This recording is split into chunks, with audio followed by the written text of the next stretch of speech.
Shalom, shalom, povo de Deus. Olha o que eu tenho aqui. Smith Wigglesworth habla acerca de la sanidad.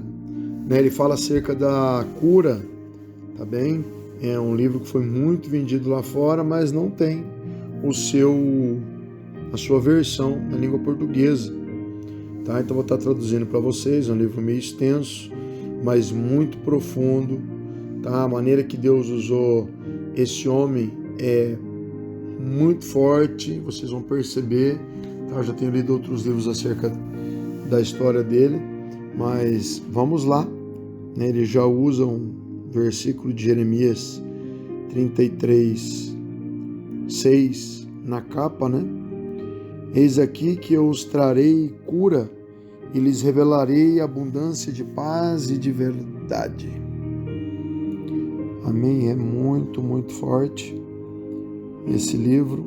Vou estar dividindo com vocês em algumas sessões, não dá para colocar tudo no mesmo áudio aqui porque é muito extenso, tá bem, meus queridos? Mas isso aqui é para quem tem muita fome, muita sede, amém? Para quem quer ir para regiões mais profundas, então se prepare, tá?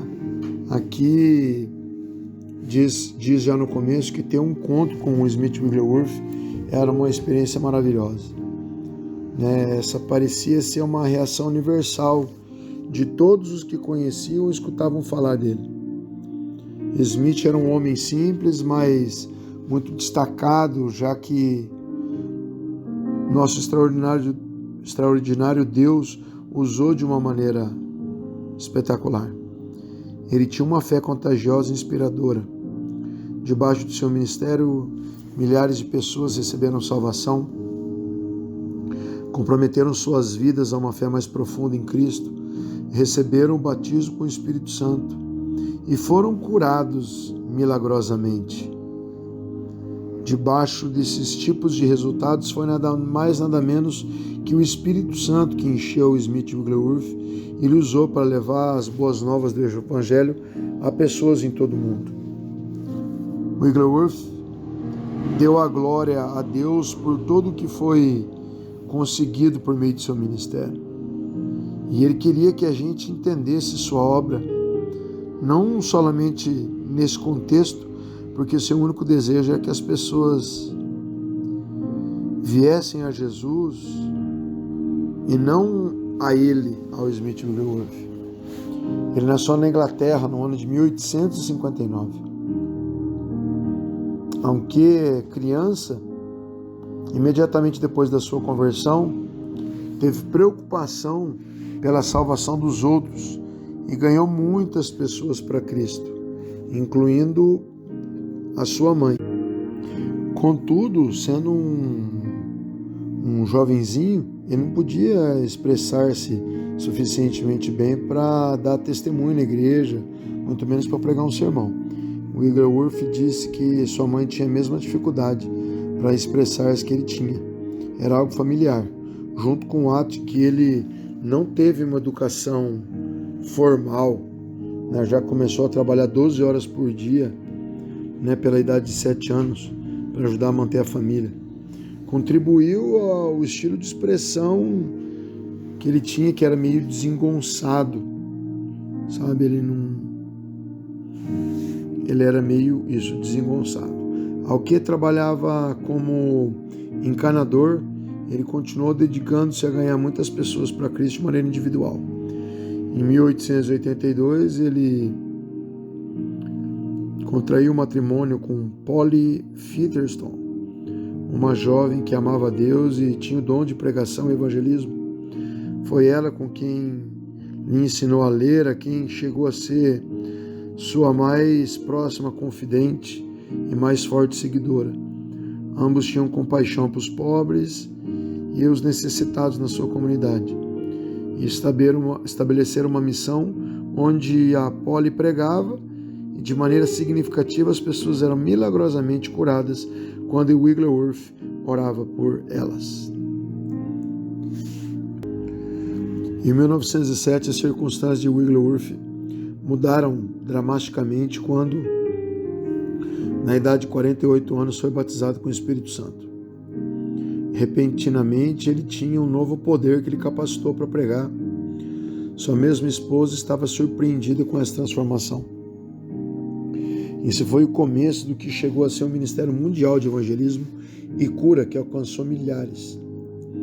Posteriormente, ele ministrou nos Estados Unidos, Austrália, África do Sul e por toda a Europa. Seu ministério se estendeu até o momento de sua morte em 47. Algumas coisas na vida e ministério de Wilberforce foram muito características: uma compaixão genuína e profunda pelos enfermos e pelos que não eram salvos, uma resulta crença na palavra de Deus, um desejo porque Cristo crescesse em nós, até mesmo chegasse o batismo com o Espírito Santo, para manifestações dos dons do Espírito, tal como ocorreu na igreja primitiva. Uma crença na cura completa de todas as enfermidades e para todos. Smith Wigglesworth foi chamado apóstolo da fé porque sua absoluta confiança em Deus era um tema constante, tanto na sua vida como em suas mensagens. Em suas reuniões, ele citava passagens da palavra de Deus e dirigia cânticos alegres que ajudavam a edificar a fé das pessoas. Ele enfatizou o crer nos atos de que Deus podia fazer o impossível. Ele tinha grande fé no que Deus podia fazer. E Deus fez grandes coisas por meio dele. Com frequência, os métodos pouco ortodoxos de Wigglesworth foram questionados. Se dizia que, como pessoa, Wigglesworth era cortês, amável e gentil. Sem dúvida, ele se envolvia muito contundente quando chegava o momento de tratar com o diabo, quem ele cria que causava todas as enfermidades. Wigglesworth dizia que a razão por a qual ele falava tão francamente, atuava tão contundentemente com as pessoas era porque ele sabia que necessitava captar a atenção delas para que podiam focar-se em Deus. Ele também tinha tanta ira contra o diabo e as enfermidades que atuava de maneira simplesmente áspera. Quando orava pelas pessoas para que fossem saradas, ele dava até golpes nas pessoas, dando socos na área do problema da enfermidade. Contudo, ninguém saía bravo por esse assombroso trato, mas ficavam maravilhosamente curados. Quando se lhe perguntava por que tratava as pessoas dessa maneira, ele dizia não estar golpeando as pessoas, sim ao diabo.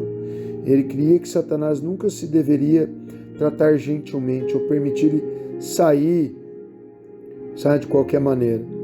Se diz que cerca de 20 pessoas foram levantadas dentre os mortos depois que orou por elas. Wigglesworth mesmo foi curado de apendicite e cálculos nos rins depois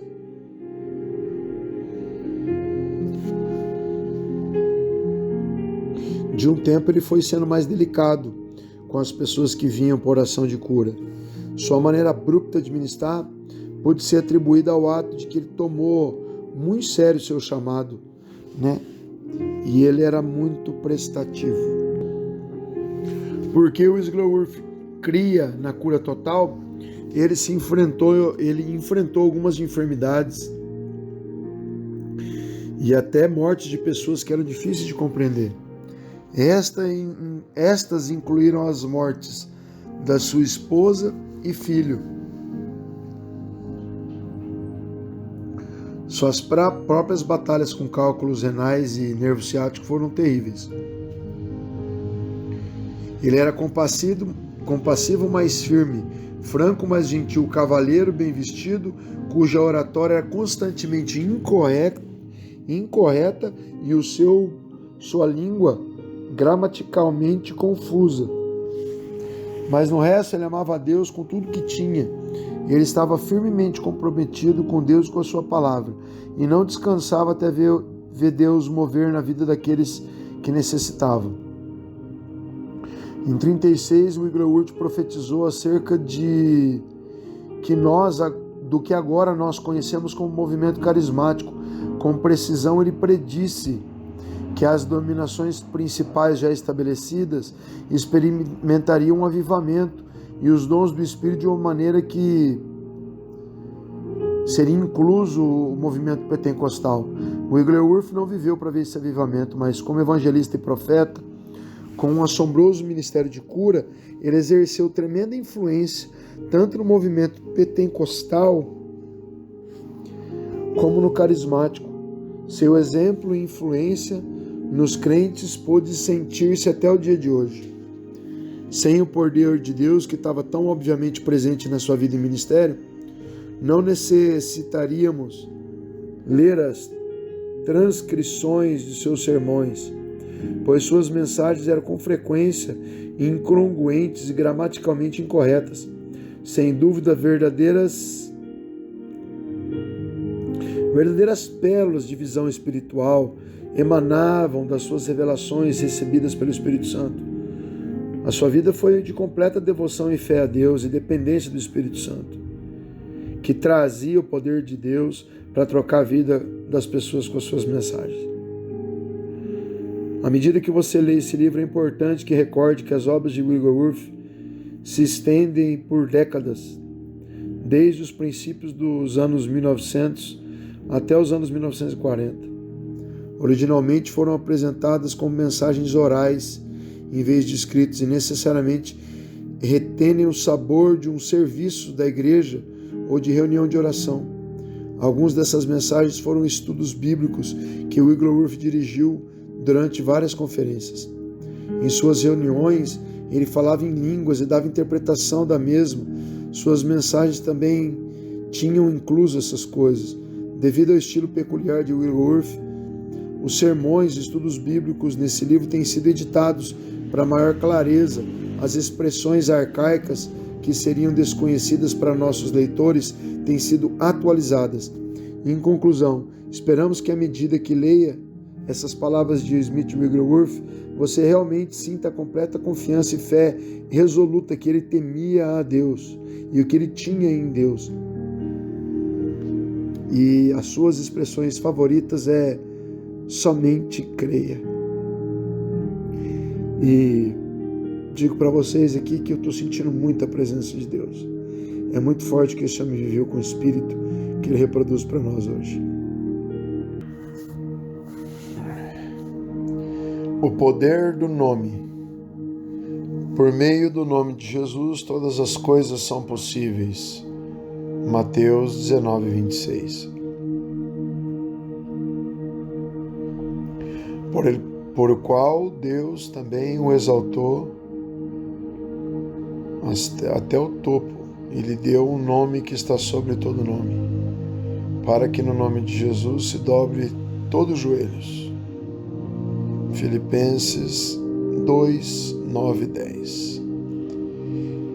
E o nome de Jesus há poder para vencer todo o mundo. Estou esperando alegre de uma maravilhosa união por meio do nome de Jesus, porque não há outro nome debaixo do céu dado aos homens em que possamos ser salvos. Atos 4:12. Clamando o nome de Jesus. Quero colocar em você o poder, a virtude e a glória desse nome.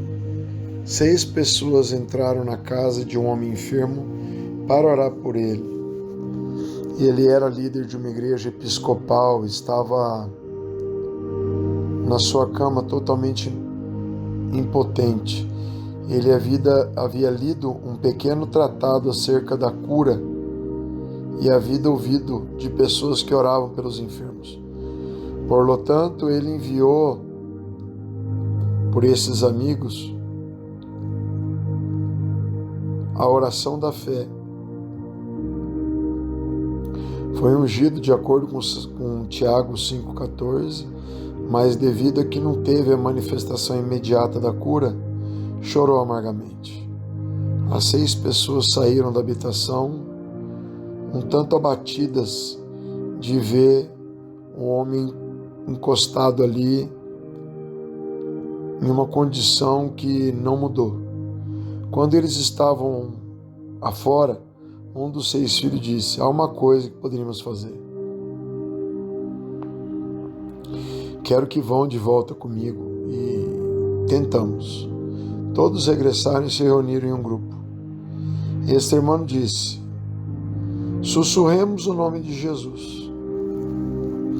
Ao princípio, quando eles sussurraram esse valioso nome, parecia que nada havia acontecido. Mas à medida que eles continuavam sussurrando Jesus, Jesus, Jesus, o poder começou a cair. Quando eles viram que Deus estava começando a operar, sua fé e alegria aumentaram e mencionaram o nome cada vez em voz mais alta. Ao ponto que eles faziam isso, o homem se levantou da cama e se vestiu. O segredo era só isso. Aquelas 6 pessoas haviam fechado os olhos do homem enfermo e foram levados até a mesma presença do Senhor Jesus. Sua fé alcançou o poder do seu nome. As pessoas somente valorizam o poder desse nome. O que mais podiam fazer? Sei que por meio do seu nome, por meio do seu poder, nós temos acesso a Deus. O mesmo rosto de Jesus enche todo lugar com glória. Por todo mundo há pessoas magnificando esse nome. E que alegria para mim poder expressá-lo. Levantando Lázaro. Um dia eu me fui a uma montanha orar e era um dia maravilhoso. Era uma das montanhas de Gales. Eu havia ouvido de um homem que subiu essa montanha a orar e o Espírito do Senhor se reuniu com ele tão maravilhosamente que quando ele regressou, seu rosto brilhava como de um anjo. Todos na aldeia falaram disso. Quando eu subi a montanha, passei o dia na presença do Senhor. Seu poder maravilhoso parecia envolver-me e saturar-me. 2 anos antes disso, haviam vindo à nossa casa 2 pessoas de Gales. Eram 2 pessoas comuns, mas chegaram muito ferventes por Deus, muito ferventes, fervorosos. Eles viam a nossa missão e viram alguma das obras que Deus estava fazendo. Eles me disseram: não nos surpreenderia se o Senhor nos levassem vocês até Gales para que levante o nosso Lázaro. Explicaram que o líder da igreja deles era um homem que havia passado seus dias trabalhando numa mina de estanho, de dia e à noite pregando a palavra. E ele entrou em colapso e havia contraído tuberculose. Durante 4 anos ele havia sido um inválido inútil, a quem tinham que alimentar com uma colher. Quando estava lá em cima na montanha, me veio à mente a transfiguração, que você pode ver em Mateus 17, 1 a 8. E senti como o único propósito do Senhor para levarmos a glória era de prepararmos um momento especial para isso. E a interpretação de línguas que aconteceu naquele momento foi: o Deus vivente nos tem escolhido para a sua herança divina. Ele é quem nos está preparando para o nosso ministério, a qual provém de Deus e não do homem. Quando cheguei lá em cima da montanha nesse dia, o Senhor me disse: quero que vais e levante a Lázaro. Lhe contei isso ao irmão que me acompanhava e quando trabalhamos no vale, escrevi para ele uma carta. E nela se lia assim: Quando estive na montanha orando hoje, Deus me disse que tinha que levantar a Lázaro. Lhe enviei a carta ao homem cujo nome me haviam contado os homens. Quando chegamos ao lugar, fomos aonde o homem a quem eu havia dirigido a carta, e ele me olhou e perguntou: você me enviou isso? E eu respondi: sim, fui eu que enviei. E o homem disse: você pensa que nós cremos nisso? Toma de volta, e jogou em mim a carta. O homem chamou o empregado e lhe disse: toma esse homem e mostra Lázaro a ele. Logo ele me disse: e no momento que você vê, você estará pronto para ir para sua casa. Nada você pode fazer aqui. Tudo o que disse era verdade desde o ponto de vista natural. O homem estava impotente. Não era mais que uma massa de ossos com a pele pegada a eles. Não havia vida que se pudesse ver. Tudo nele mostrava deteriorado. E eu perguntei: pode gritar? Você recordará que em Jericó o povo gritava, aunque os muros caíam. Deus tem uma vitória similar para você, se você crê. Mas não pude conseguir que Lázaro cresce. Não havia um átomo de fé ali. Ele havia decidido não fazer nada. É uma bênção entender que a palavra de Deus não pode falhar nunca. Nunca escuta os planos humanos. Deus pode trabalhar poderosamente quando você persiste em crer nele e pensar, apesar do desânimo que chega pelo ponto de vista humano. Quando eu voltei ao homem a quem eu havia enviado a carta, ele perguntou: está pronto para ir embora? E eu contestei: eu não sou comovido por o que eu vejo, eu sou comovido somente pelo que eu creio. E nenhum homem olha as circunstâncias e sim crê. Nenhum homem confia em seus sentimentos sem crer. O homem que crê em Deus obtém a sua resposta.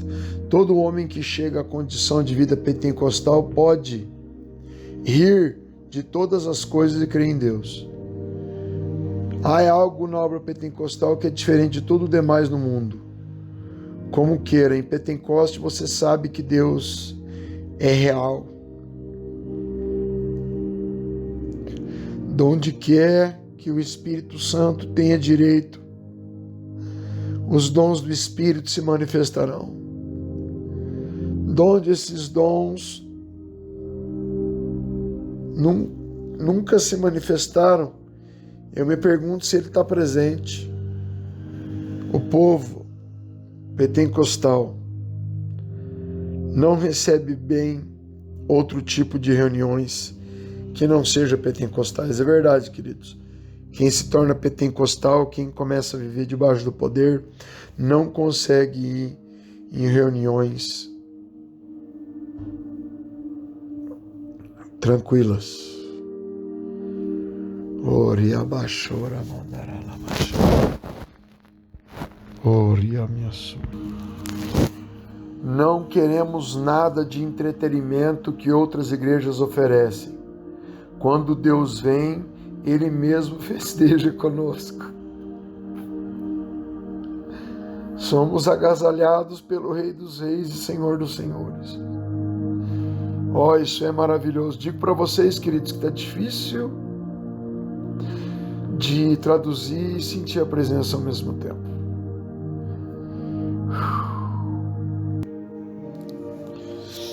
Há algo na obra pentecostal que é diferente de tudo demais no mundo. Em Pentecoste você sabe que Deus é uma realidade.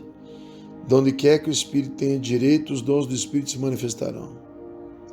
Aonde esses dons nunca se manifestam, eu me pergunto se ele está presente. O povo pentecostal não recebe bem outro tipo de reunião que não sejam pentecostais. Não queremos nada de entretenimento que outras igrejas ofereçam. Quando Deus vem, Ele mesmo festeja com nós. Somos agasalhados pelo Rei dos Reis e Senhor dos Senhores. Isso é maravilhoso. Havia condições difíceis naquela aldeia galesa e parecia impossível fazer com que a gente cresce. Pronto para ir para casa? Me perguntou. Mas um homem e uma mulher ali nos pediram que viéssemos e ficássemos com eles. Eu disse a essa gente: quero saber quantas pessoas de vocês podem orar. Ninguém queria orar. Eu perguntei se eu podia contar com 7 pessoas para orar pela libertação daquele pobre homem. E eu lhes afirmei às pessoas que nós íamos ficar com eles. Conto com vocês, e aqui estamos, meu amigo e eu. Necessitamos 3 pessoas mais. Lhes disse às pessoas que eu confiava que em alguns deles se despertariam seus privilégios e que viriam pela manhã unir-se conosco em oração pelo levantamento de Lázaro. Nunca se obterá algo bom dando passo para a opinião humana. Se Deus disse alguma coisa, você deve crer. Eu disse a essas pessoas que eu não comeria nada nessa noite. Quando fui para a cama, parecia que o diabo tratava de colocar tudo que ele sabia sobre aquele pobre homem de um leito de enfermidade. O diabo ficava atacando ele. Quando despertei à meia-noite, eu tinha toda a debilidade de um homem com tuberculose. Eu rodeei por a cama até cair no piso e clamei a Deus que me libertasse do poder do diabo. Eu gritei em alta voz o suficiente para despertar a todo mundo na casa, mas ninguém se mexeu. Deus deu a vitória e eu regressei à cama de novo, e tão livre como havia estado antes. Às 5 da manhã o Senhor me despertou e me disse: não rompas o pão, quer dizer, não parta o pão até que você esteja na minha mesa. Às 6 da manhã ele me deu essas palavras: e eu o levantarei. Toquei ao companheiro que me estava dormindo comigo na mesma habitação e ele disse: uf. Eu toquei de novo e disse: você ouviste? O Senhor disse que o levantaria. Às 8 da manhã eles me disseram: tome um pouco de refresco, mas eu tenho encontrado o gozo mais grande no jejum e na oração. Você sempre encontrará quando seja dirigido por Deus. Como fomos à casa onde vivia Lázaro, e já éramos 8 os que estavam reunidos, ninguém pôde provar a mim que Deus não responde às orações. Ele sempre faz mais que isso. Ele sempre dá muito mais abundantemente ao que pedimos ou entendemos. Jamais esquecerei como o poder de Deus caiu sobre nós, ao que estava naquela habitação do homem enfermo. Oh, foi maravilhoso. Ao que fazíamos um círculo ao redor da cama, lhe pediam ao irmão que tomasse uma das mãos do homem enfermo, e eu tomaria a outra, que tomávamos a mão da pessoa que estava junto a nós, e eu disse: vamos orar, vamos usar o nome de Jesus. Todos nos colocamos de joelhos e sussurramos essa palavra: Jesus, Jesus, Jesus. O poder de Deus caiu e logo subiu. 5 vezes caiu o poder de Deus e logo parou. Pero o homem estava na cama, estava parado. Dos anos antes, alguém havia vindo e tratado de levantá-lo, e o diabo havia usado sua falta de êxito como meio para desanimar Lázaro. E eu disse: a mim não me importa o que o diabo diga. Se Deus diz que ele vai levantar, assim deve ser. Convidei todos os demais, exceto no que Deus disse de Jesus. Por la sexta vez o poder caiu e os lábios do homem enfermo começaram a mover-se, as lágrimas começaram a cair. E eu disse a ele: o poder de Deus está aqui, você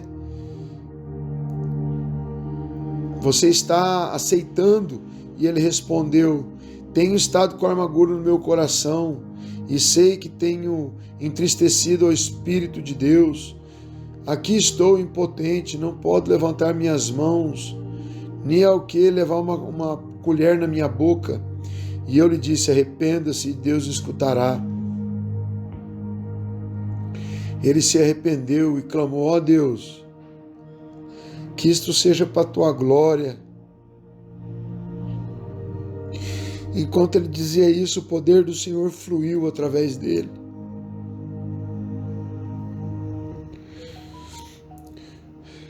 Eu pedi ao Senhor que jamais me deixe contar essa história, menos que seja da maneira como sucedeu, pois compreendo que Deus nunca bendiz os exageros. E ao que de novo dizíamos: Jesus, Jesus, Jesus, e a cama se sacudiu e o homem se sacudiu. Eu disse para as pessoas que estavam comigo: agora podem todos ir ao piso de baixo. Tudo isso é de Deus. Eu não vou ajudá-lo. Me sentei na mesa e observei aquele homem levantar-se e vestir-se por si mesmo. Cantamos. E eu disse para ele contar para as pessoas o que tinha sucedido. Pronto, se contou com todas as partes que Lázaro havia sido levantado. As pessoas vinham desde outra cidade, dos distritos ao redor, para ver e ouvir o seu testemunho. Deus trouxe salvação a muitos. Afora, no ar livre, este homem contou o que Deus tinha feito, e como resultado, muitos foram convencidos e convertidos. Tudo isso ocorreu por meio do nome de Jesus, pela fé no seu nome. Atos 3,16. Sim, a fé, que é por meio dele, lhe deu a esse homem enfermo completa saúde, na presença de todos eles. Um coxo é curado. Leamos a passagem do livro de Atos. Pedro e João subiam juntos ao templo na hora nona, na hora da oração, e trouxeram para ele um homem coxo de nascimento, a quem podiam colocavam cada dia na porta do templo, que se chama Hermosa, Formosa, para que pedisse esmolas para os que entravam no templo. Esse, quando viu a Pedro e a João que iam entrar no templo, lhes rogava que lhe desse esmola. Pedro, com João fixando nele os olhos, lhes disseram. Então ele esteve atento, esperando receber deles algo. Mas Pedro disse: eu não tenho plata ni ouro, pero lo que tengo te doy. Eu não tenho prata nem ouro, mas o que eu tenho eu te dou. No nome de Jesus Cristo de Nazaré, levanta-te e anda. E tomando pela mão direita, ele levantou. E ao momento se afirmaram os pés e os tornozelos, e saltando se pôs em pé e andou. E entrou com eles no templo, andando, saltando e louvando a Deus. E todo o povo lhe viu andar e louvavam a Deus. E reconheciam que era ele que estava sentado pedindo esmola na porta do templo, da porta formosa, e se encheram de assombro e espanto por que lhe havia sucedido. E tendo visto a Pedro e João, logo sabiam que haviam sarado. Todo o povo ficou atônito e percorreram o pórtico que se chamava de Salomão. Vieram a Pedro e respondeu ao povo: varões israelitas, por que estão maravilhados com isso? Ou por que poneis os olhos em nós, como se por nosso poder ou piedade houvéssemos feito esse andar? O Deus de Abraão, de Isaque e de Jacó, o Deus de nossos padres, ha glorificado a seu Filho Jesus, a quem vós entregastes e negastes diante de Pilatos. Mas vós negaste ao santo e ao justo e pediste que lhe desse um homicida mataram o autor da vida, quem Deus tem ressuscitado dos mortos, o qual agora somos testemunhas. E pela fé no seu nome, a este que vós veis e conheceis, se tem confirmado o seu nome. E a fé que és por ele tem dado a este completa cura na presença de todos vocês. Pedro e João não tinham faculdade, tampouco tinham uma boa educação, não tinha educação universitária, eles só tinham um treinamento em pesca, mas haviam estado com Jesus. A eles lhes veio uma revelação maravilhosa do poder do nome de Jesus. Eles haviam distribuído o pão e o peixe depois que Jesus os multiplicou. Eles haviam sentado na mesa com ele, e João com frequência contemplava seu rosto. Oh, que Salvador amoroso! Eu tenho sido obstinado, algumas vezes eu tenho tido um temperamento ingovernável, mas quão paciente tem sido ele. Estou aqui agora para contar que há poder em Jesus e seu maravilhoso nome para transformar todos, para curar qualquer. Se você quer estar com ele, arrependa-se dos seus pecados. Pobres Pedro e João não tinham dinheiro. Creio que alguma pessoa lendo esse livro que está com Pedro e João, mas tenham fé, tenham o poder do Espírito Santo, tenham Deus. Você pode ter a Deus, aunque não tenha nada mais, aunque você tenha até perdido seu caráter, você pode ter a Deus. Você pode ter visto os piores homens ser salvos pelo meio do poder de Deus, tratando um assassino potencial. Um dia eu estava pregando acerca do nome de Jesus, estava ali um homem recostado em um poste de luz, escutando. Ele necessitava do poste de luz para se pôr de pé. Havíamos terminado nossa reunião ao ar livre, o homem seguia encostado no poste de luz. E eu perguntei, está enfermo? Ele me mostrou sua mão e eu vi que dentro da jaqueta dele tinha algo prateado.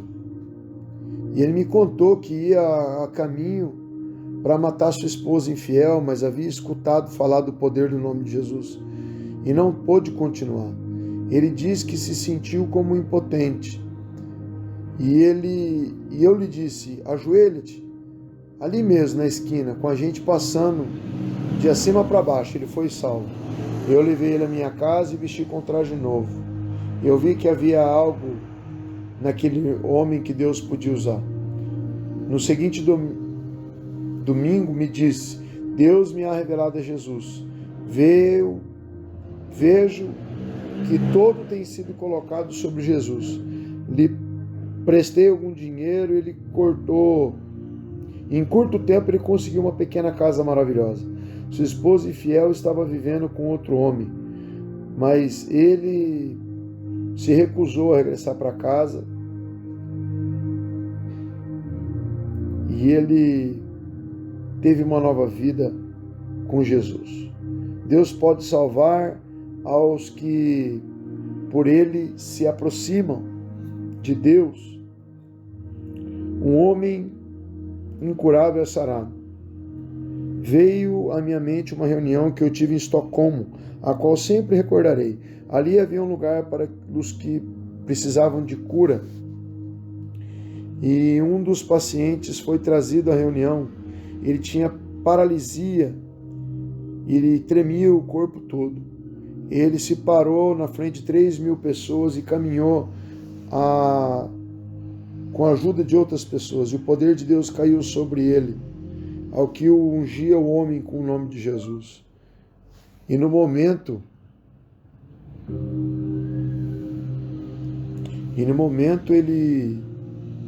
que eu toquei, ele deixou cair as suas muletas e começou a caminhar sozinho com o nome de Jesus. As pessoas pulavam e maravilhavam-se do poder de Deus. Não há nada que nosso Deus não possa fazer. Ele pode fazer qualquer coisa, se tão somente você se atrever a crer.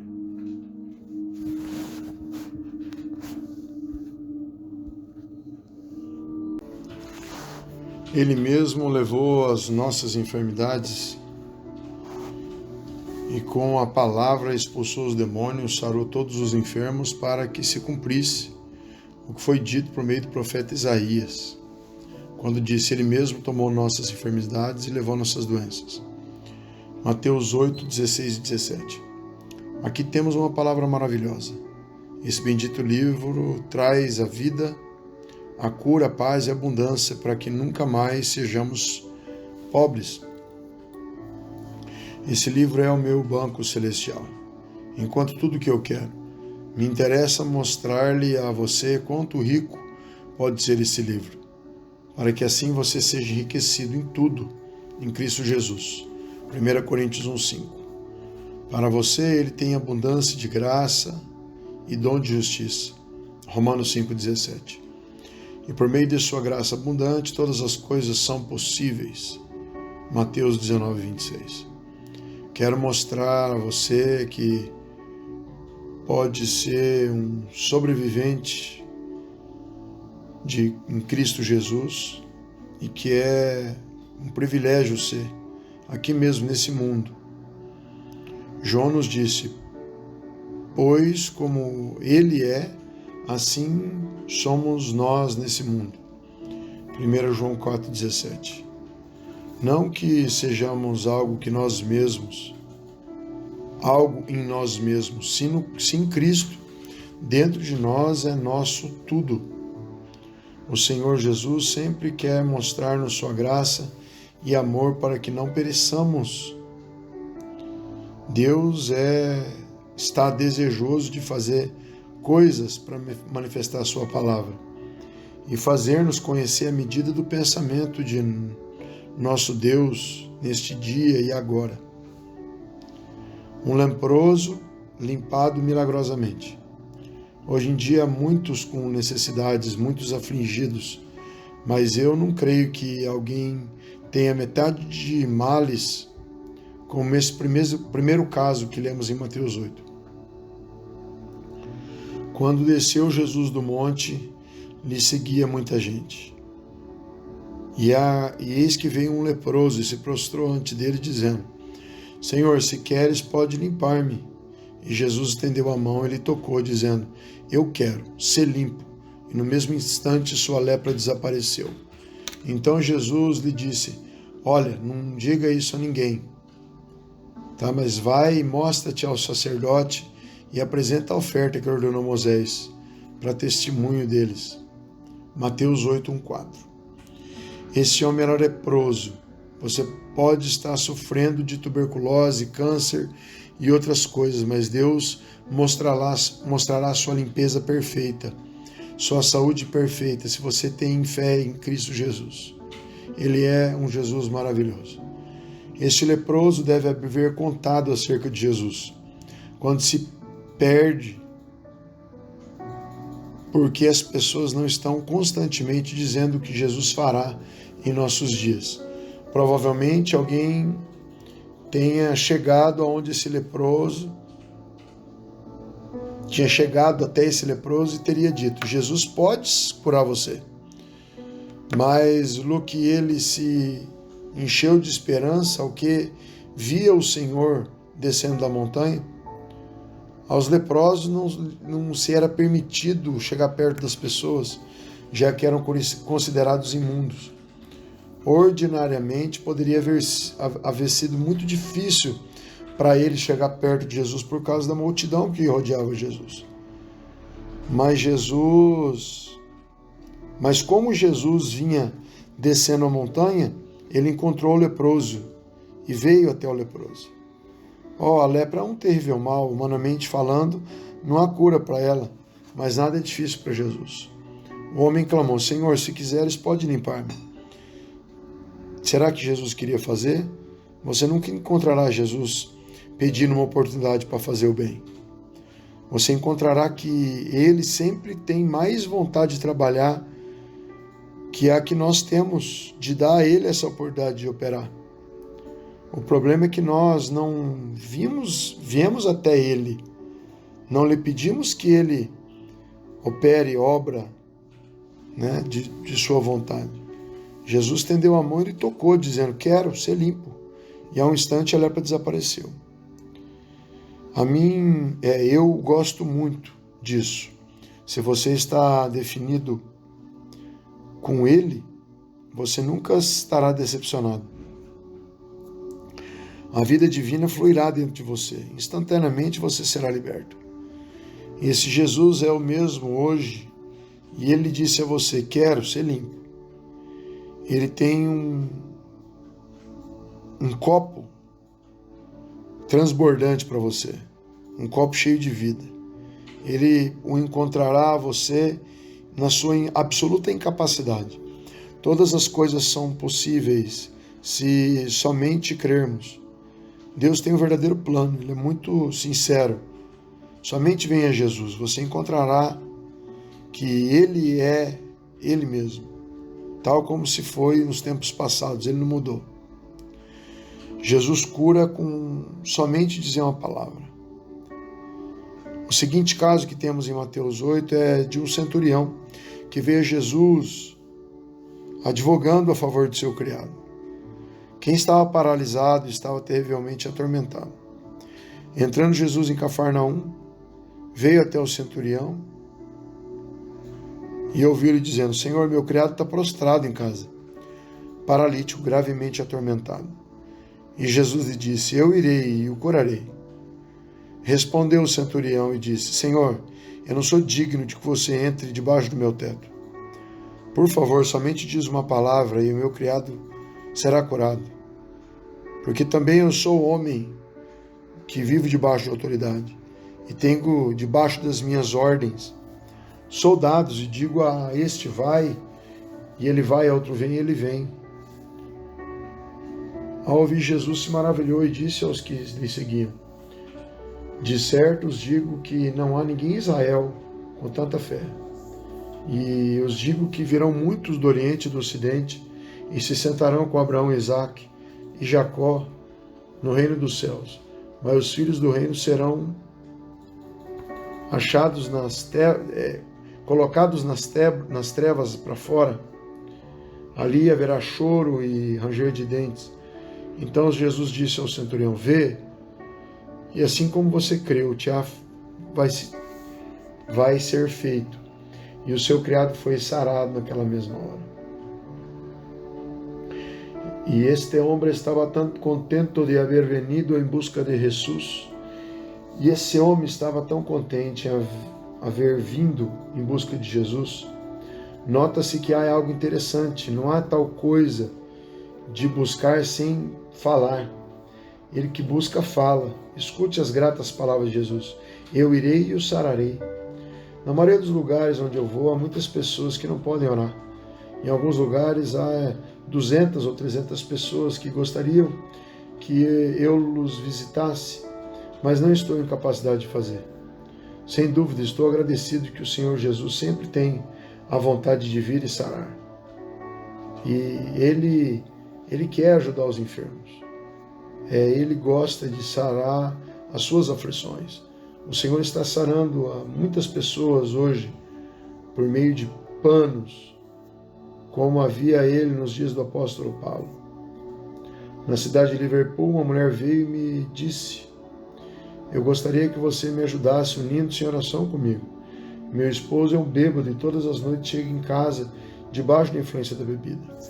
Não queria você unir-se em oração por ele? Eu perguntei à senhora: você tem um pano?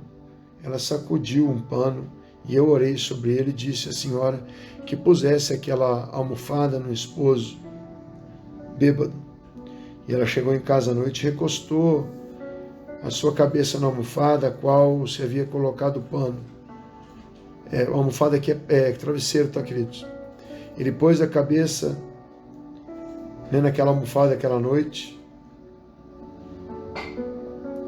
E como diz Marcos 11:24, tudo que você pede orando, Creio que você recebe e você receberá.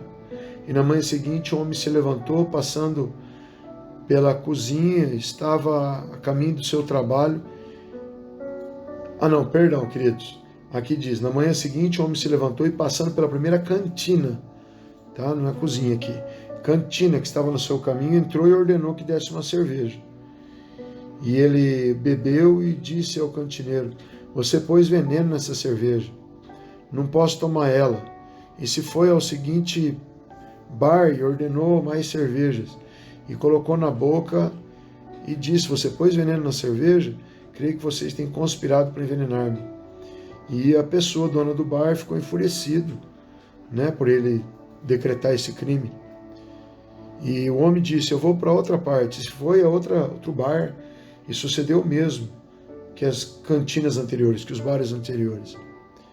Né? E até que ele foi expulso de uma cantina. Depois que terminou de trabalhar, ele foi a outra cantina buscar cerveja e de novo pensou que o cantineiro, né, que o dono do bar estava tentando envenenar ele. E outra vez fez um escândalo, tiveram que expulsá-lo. E ele foi para sua casa e contou à esposa o que havia acontecido.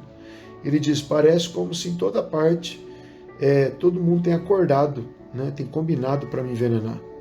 E a sua esposa lhe disse, não pode ver a mão do Senhor nisso? Que Ele está fazendo que você não goste desse lixo que tem te levado para a ruína?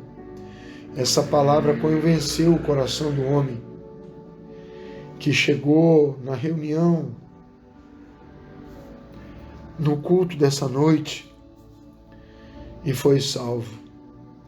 O Senhor tem poder para libertar os cativos. Jesus tinha todo o desejo de ir sarar o criado enfermo. Mas o centurião lhe disse, Senhor, eu não sou digno de que entre debaixo do meu teto. Somente diz uma palavra, o meu criado sarará. E Jesus lhe agradeceu essa expressão e disse ao centurião, vê como você creu, assim é feito. E seu criado foi sarado naquela mesma hora.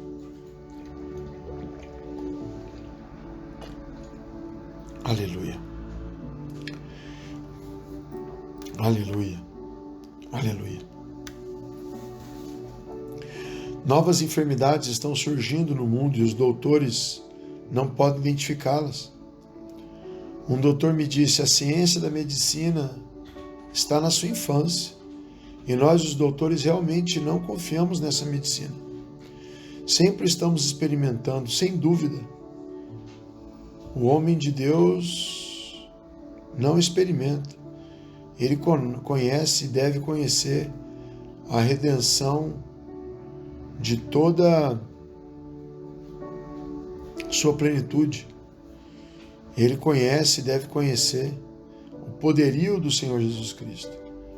Ele não é e não deve ser comovido pela observação externa, sim que deveria obter uma revelação divina da grandeza do nome de Jesus e o poder do seu sangue. Se exercitamos nossa fé no Senhor Jesus Cristo, nós vamos obter a glória sobre todo o poder das trevas. Cristo levou também nossas enfermidades e pecado. E quando chegou a noite, trouxeram a ele muitos endemoniados. E com a palavra ele expulsou todos os demônios e sarou todos os enfermos, para que se cumprisse o que foi dito pelo profeta Isaías quando disse, ele mesmo tomou nossas enfermidades e levou nossas doenças. A obra está feita, se você somente crê. Está feita, ele mesmo tomou nossas enfermidades e levou nossas doenças. Se só você pudesse ver o Cordeiro de Deus indo para o Calvário, ele tomou nossa carne para que pudesse levar sobre si mesmo toda a carga de nossos pecados e todas as consequências do pecado. Ali na cruz do Calvário, os resultados de pecado foram tratados também. Assim, porquanto os filhos participaram de carne e sangue, ele também participou do mesmo, para destruir por meio da morte ao que teria o inferno da sua carne, da sua morte. Isto é, o diabo, a livrar a todos do que por temor da morte estejam durante toda a vida sujeitos a esse poder. Por meio da sua morte, agora nós temos libertação. Aleluia.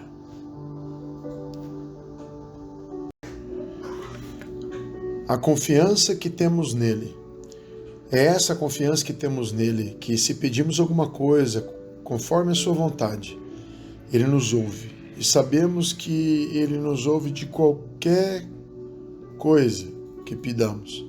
Sabemos que temos as petições que lá temos feito. É necessário descobrir o significado desses maravilhosos versículos.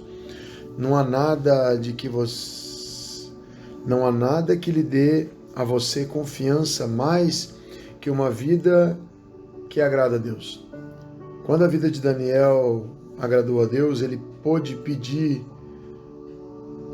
que o protegesse no fosso dos leões. Mas você não pode pedir com confiança até que tenha uma perfeita união entre você e Deus. Como sempre houve uma perfeita união entre Deus e Jesus.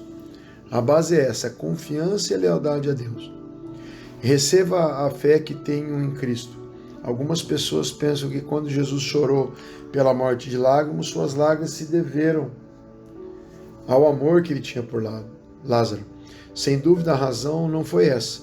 Na realidade ele chorou porque sabia que a gente que estava ao redor da tumba, aunque Maria não havia compreendido que qualquer coisa que ele pedisse ao Pai, o Pai lhe concederia. A falta de fé deles provocou quebrantamento e tristeza no coração de Jesus e por isso chorou. Ao momento que você ora, encontra os céus abertos. Se você tem que esperar que os céus se abram, então algo está mal. Lhe digo que o que você faz, o que nos faz perder a fé é a desobediência a Deus e às suas leis. Na tumba de Lázaro, Jesus disse que foi por causa daqueles que estavam ali que ele havia orado, porque ele sabia que seu pai sempre o escutava. João 11:42. E porque ele sabia que seu pai sempre o escutava, ele também sabia que o morto se levantaria. Em ocasiões, pareceria que uma muralha de pedras estaria na frente de nós. Às vezes, quando não tem sentimentos, às vezes, quando tudo parece escuro, como à meia-noite, e não há nada mais que a fé em Deus. O que você deve saber é ter a devoção e a fé para crer nele. E isso não vai falhar, isso não pode falhar. Você jamais chegará a nenhuma parte se depende de seus próprios sentimentos. Há algo muitas vezes melhor que os sentimentos e é a poderosa palavra de Deus. Há uma revelação divina dentro de você que veio quando você nasceu do alto e essa é a fé verdadeira. E ser nascido dentro do novo reino é ser nascido de uma nova fé. O valor da palavra de Deus. Eu só ia trabalhar com um homem que durante 20 anos havia sido ministro batista. Ele era uma das pessoas mais amáveis que eu jamais tinha conhecido. Ele estava chegando à idade de um ancião e eu acostumava caminhar ao seu lado e escutar suas instruções.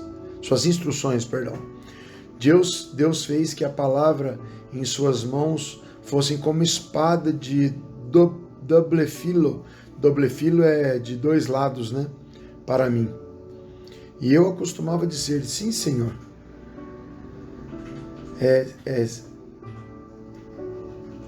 Se a espada vem até você, nunca se ponha contra ela, pois lhe permitirá que lhe corte. Você deve ceder para a palavra de Deus. A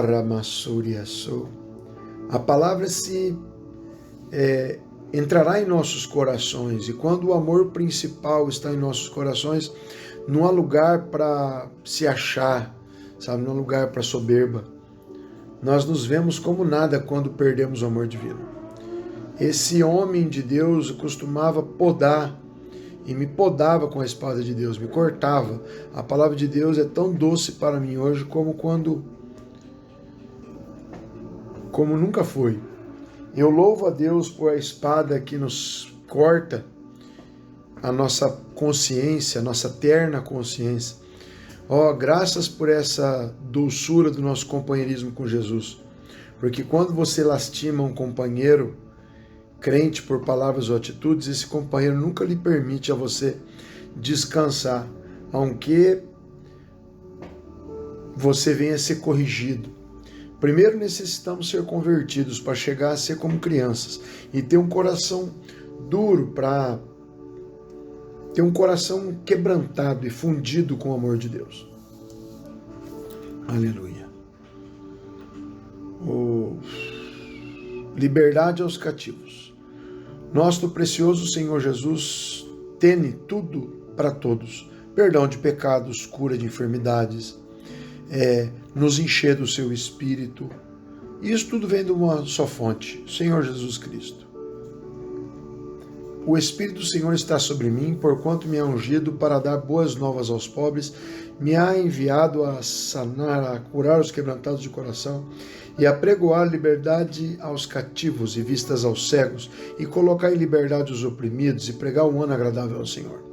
O poder de Deus está acessível para você. Jesus foi batizado por João no Jordão e o Espírito Santo desceu corporalmente sobre ele na forma de um pombo. Estando cheio do Espírito, foi levado por Espírito ao deserto para logo sair, mais que vencedor do seu arqui-inimigo. Logo regressou e no poder do Espírito a Galiléia e pregou na sinagoga. Por último, ele veio a sua antiga cidade natal, Nazaré, onde anunciou sua missão, né?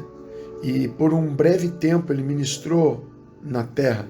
Logo deu sua vida em resgate por todos nós. Deus o levantou dos mortos. Antes que Jesus fosse ao céu, ele disse aos seus discípulos que também eles receberiam o poder do Espírito Santo. Atos 1:8.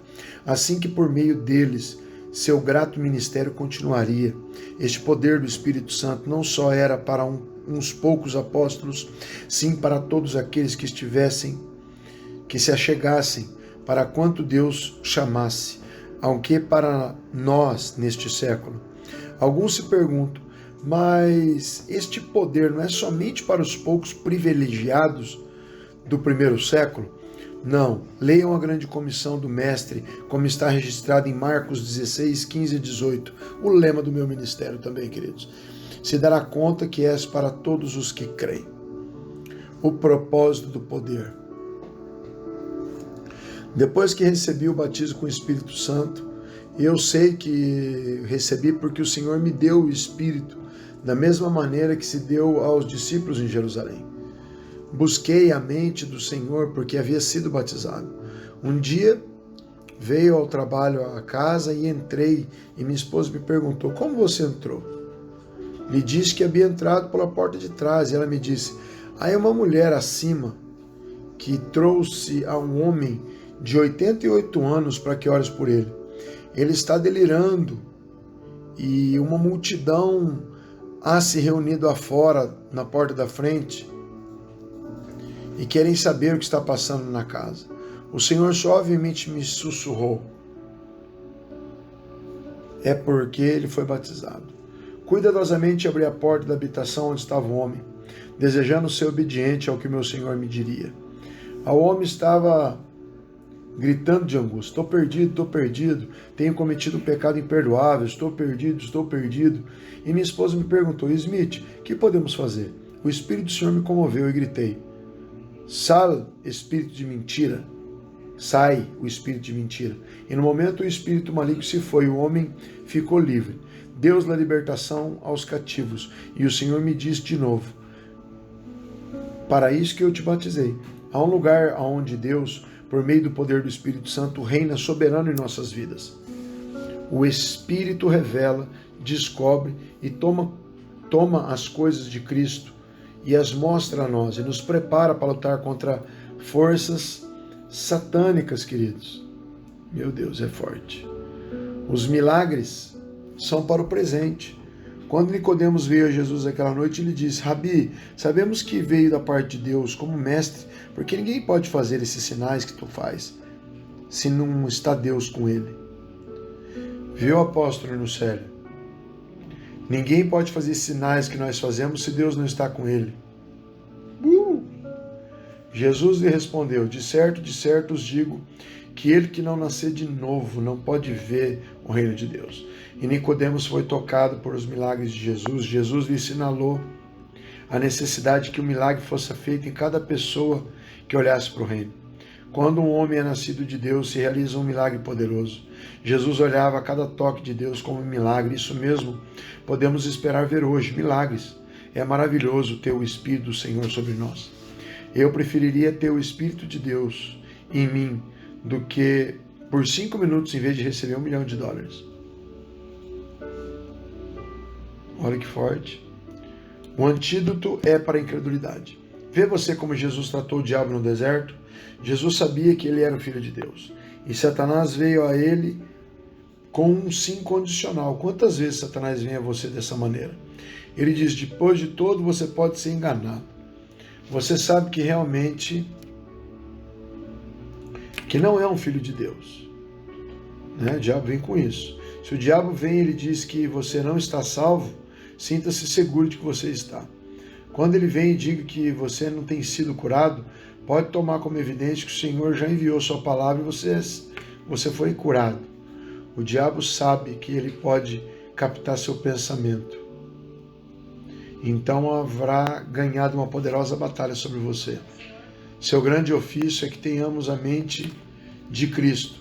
E essa mente pura e santa de Cristo está em nós.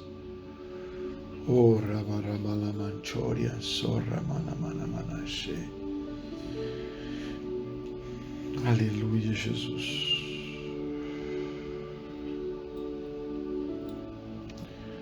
Um lugar de libertação. Você está oprimido? Clame a Deus.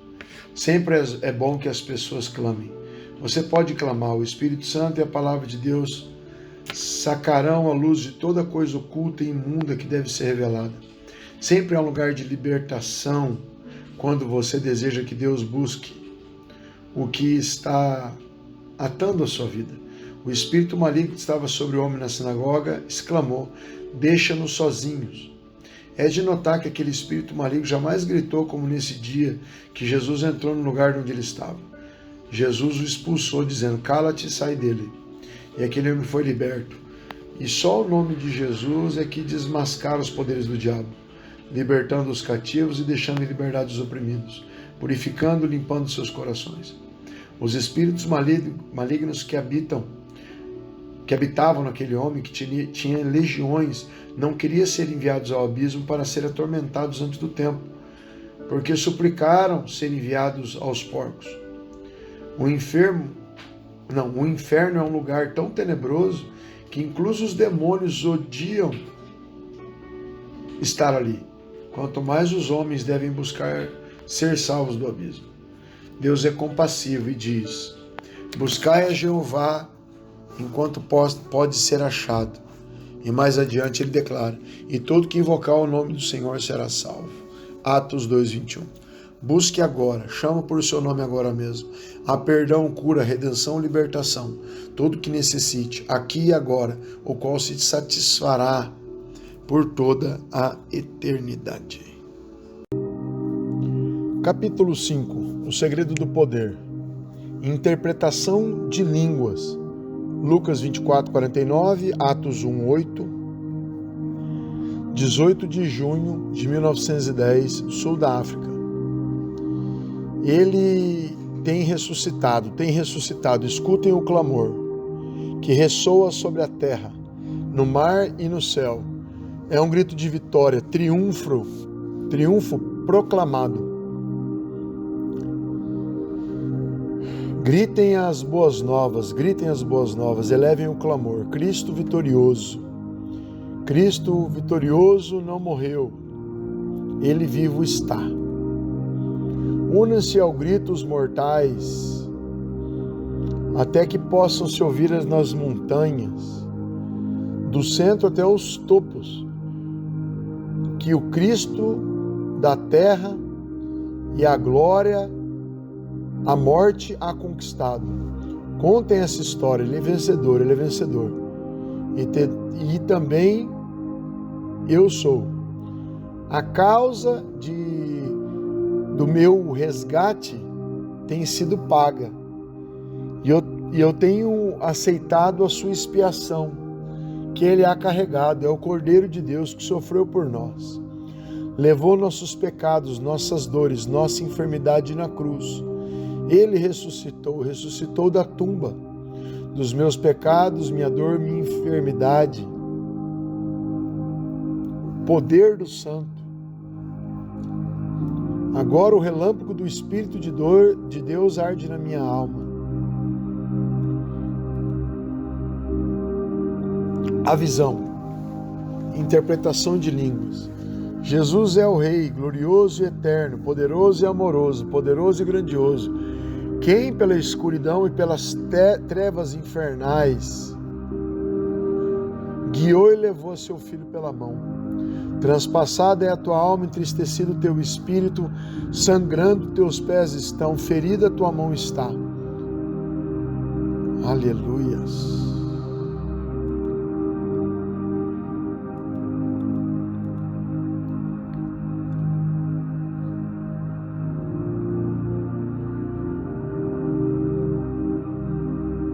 Aleluias.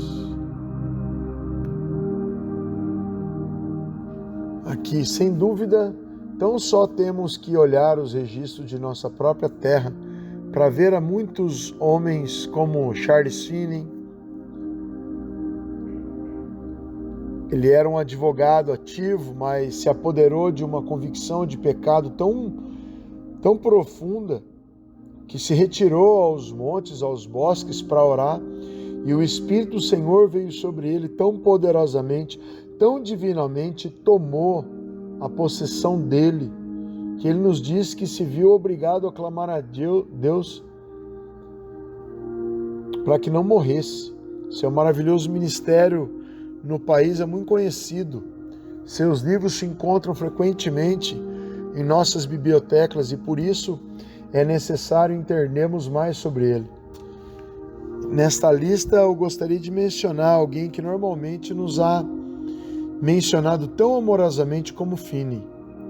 John Alexander Dowie era um homem escocês educado na Universidade da Austrália. O Senhor veio sobre ele, sobre a sua própria habitação, sobre a sua própria casa, numa manhã, enquanto estava sentado no seu escritório. Jesus estava acompanhado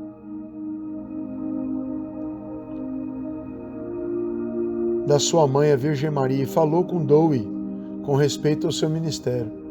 Jesus impôs as mãos sobre ele e seu ministério esteve marcado pelo sobrenatural desde esse dia em diante. É um tema de domínio público e um dos atos mais surpreendentes que em uma ocasião ele convidou a todas as pessoas que haviam sido curadas debaixo do seu ministério a assistir a uma reunião no auditório em Chicago. 10.000 pessoas assistiram à reunião. E no momento mais crucial, todos se levantaram e deram testemunho do ato, que eram sarados. E que não puderam, e aqueles que não puderam assistir, se lhes pediu que enviasse uma carta falando da sua cura. E chegaram 5 cestas de 36 litros com cartas que representavam os testemunhos de mais de 100.000 pessoas. E no momento álgido se lançaram todas essas cartas sobre o cenário para enfatizar o alcance e o poder do ministério de Deus e a sua bênção sobre as pessoas. Uma vez mais eu quero chamar a sua atenção a outra vida maravilhosa de Hudson Taylor, fundador da missão ao interior da China, China Inland Mission. O Senhor veio a ele não só pela presença pessoal, sino também profecia com respeito ao futuro. Hudson Taylor foi quem profetizou o grande avivamento em Gales 10 anos antes de que se produzisse, dizendo cada data que começaria o alcance do poder de Deus. Tudo isso sucedeu tal como ele não havia bosquejado ao que estava no interior da China. O avivamento em Gales foi um dos avivamentos mais notáveis que se possam ter produzido jamais. Parece que o fez descer do céu, orando somente uma pequena igreja. Quantas luzes nunca se apagaram durante 7 anos? Isto indica que uma parte dessa congregação estava continuamente em oração a Deus, para que Deus enviasse avivamento. E, portanto, chegou o avivamento mais surpreendente, mais intensamente poderoso. Em pequenas igrejas com capacidade, sei lá, para até 500 pessoas. 50 pessoas ficavam louvando a Deus, 35 oravam de joelhos e outro grupo louvava a Deus e testificava do seu poder. A convicção de pecado era tão potente que os homens se ajoelhavam nos seus trabalhos, onde quer que estivessem, para entregar-se a Deus. Às vezes havia homens bebendo nos bares, clamavam a Deus e entregavam seus corações a Ele. A presença do Espírito é grande aqui, queridos. Só de falar dessas coisas, não tem como falar sem chorar, sem se emocionar. Eu não sei você, se você está quebrantado, se você convidou o Espírito para ouvir esse livro com você, mas eu estou sentindo a presença dele aqui. E começando com esse avivamento, houve um poder de Deus que se estendeu por todo o mundo. Na nossa própria terra somos particularmente e maravilhosamente bendizidos, abençoados por um movimento que começou um dia de ano novo, no ano 1900, que foi acompanhado pelo batismo do Espírito Santo. E multidões foram batizadas no Espírito Santo. Depois desse avivamento surgiu um grupo fenomenal de homens e mulheres. Vou mencionar, são uns quantos. A primeira pessoa que vou mencionar é Aimee Semple McPherson, fundadora da Quadrangular.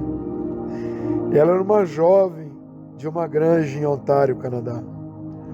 Assisti a uma reunião dirigida por um jovem irlandês, Robert Sample, que pregava debaixo da unção do Espírito Santo. Ela sentiu convicção do pecado e abriu seu coração a Deus. E lhe encontrou e foi batizada com o Espírito Santo. Finalmente, ambos se casaram e foram à China como missionários, da onde ele morreu de febre. Ela ficou viúva e pouco depois deu à luz a um bebê. Alguns amigos proporcionaram fundos para que ela regressasse aos Estados Unidos. Mais adiante, ela conheceu um agradável homem de negócio e decidiu estabelecer-se e convidar ele para que conhecesse o Evangelho. Nasceram 2 filhos. Então um dia Deus teve um encontro com Aimee em uma reunião em Berlim, dirigida pelo reverendo Hall. A primeira época do ministério dela, durante um período de uns 15 anos, sobrepassou tudo o que havíamos visto, nunca em qualquer país desde os tempos dos apóstolos. Uma multidão foi curada debaixo do seu ministério. Queridos, é difícil de eu contar essas coisas, sabendo que eu tenho um ministério de cura, que para mim é muito notável. Talvez você enxergue de longe e não saiba o quanto é notável o ministério de cura para mim. Por onde eu tenho ido para a glória do Senhor, eu tenho visto, na maioria dos lugares, 100% de cura em todos os enfermos. Algum lugar, alguma batalha espiritual foi travada mais profunda e alguma cura não acontece de imediato. E a gente vai atrás, pede um mapeamento espiritual para o Espírito Santo e acontece. Estou impactado. Estou impactado.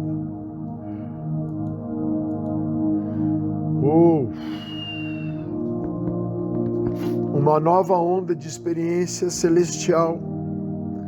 Olha as coisas que nós estamos falando, queridos. 25 de junho de 1935. Nenhum outro livro melhor ha sido dado. Nunca a humanidade teve algo melhor que a Bíblia. As coisas incríveis registradas nela, que os homens experimentaram, que os homens realizaram, no nome de Jesus Cristo, mediante a fé, pelo poder de Deus, permanecem para sempre como um incentivo para todo homem que entre e trabalhe aonde eles fizeram prodígios e milagres. Há um lugar em Deus em que a alma é visitada, uma relação com Deus que deixa um selo do céu no coração e faz possível que o Espírito de Deus, por meio de você, como agente dele, cele os corações dos outros. Harry Fosdick disse: até que a nova teologia possa produzir o caráter sem pecado da velha teologia, segue estando desafiada. Nós cremos nisso. Cremos que a velha salvação mediante o sangue de Jesus e o batismo com o Espírito Santo faz-se possível uma experiência que nenhuma outra experiência religiosa em todo o mundo tem sido capaz de produzir. No ano de 1900 chegou uma nova onda de experiência celestial a este país e ao mundo. Começou em Topeka, Kansas. Foi numa escola bíblica dirigida por Charles Parham. A fundação dessa escola foi algo incrível. Ele foi dirigido por Deus aí a Topeka, Kansas. Obedeceu ao impulso do Espírito e foi a essa cidade. Parham buscou um edifício que fosse adequado para uma escola bíblica, mas não encontrou nenhum. Um dia um cavaleiro lhe falou de uma residência fora da cidade. Tinha 22 habitações ou mais, estava desocupada.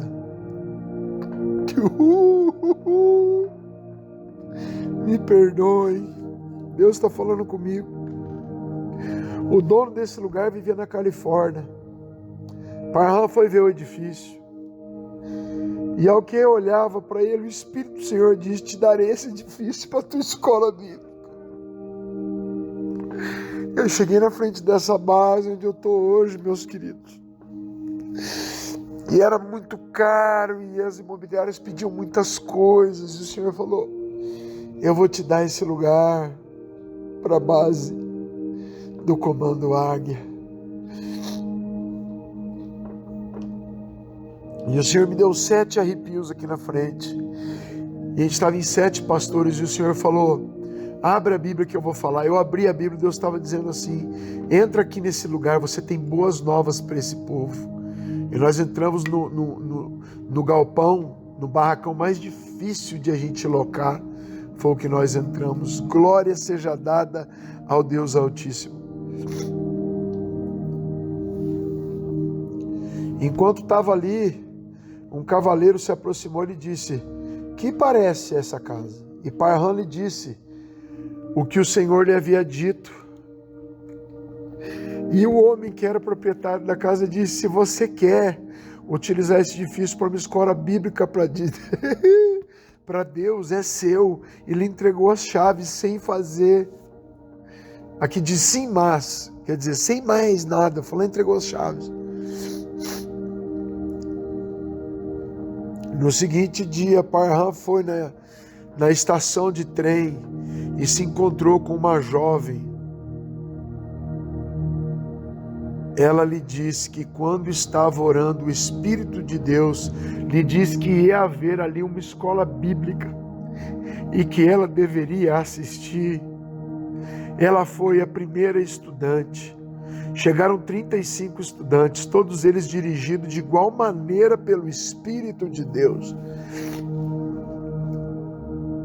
Deixa eu fazer um parênteses aqui, por favor.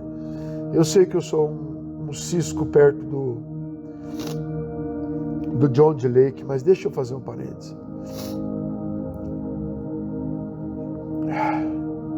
Eu tentei fazer que aqui na base fosse uma igreja, para que as pessoas ajudassem de alguma maneira, sabe? Estando aqui, dizimando e ofertando e ajudando. E Deus nunca permitiu, nunca cresceu aqui como igreja. Cheguei a contar aqui 35 pastores aqui dentro nos cultos, normalmente, e nos treinamentos 190, 170 pastores. Nunca veio membros, pouquíssimas vezes veio membros. Deus tem propósito, é Ele que cuida de nós. Ele que envia as finanças, que faz as missões, que paga as contas. É tudo dele. A gente não vê e nem acredita nisso, mas é tudo ele. E aqui diz que todos esses 35 estudantes foram dirigidos de igual maneira pelo Espírito Santo de Deus.